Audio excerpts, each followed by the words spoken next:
I'm about to give you a cheat code for success that only a handful of people on the planet understand, and you're about to be one of them. This is so simple.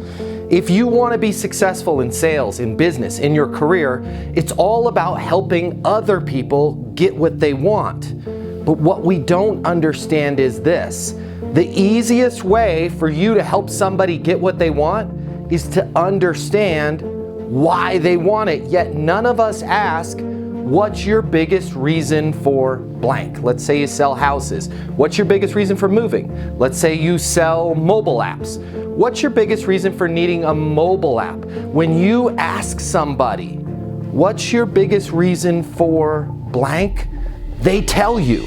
And then you can focus your conversation on their reason for doing it. People are exponentially more likely to do the thing you want them to do based on their reasons. So the simplest way for you to start a conversation, hey, what's your biggest reason for having this meeting? What's your biggest reason for needing a new CRM? What's your biggest reason for needing a new accounting firm? Start asking your prospects that.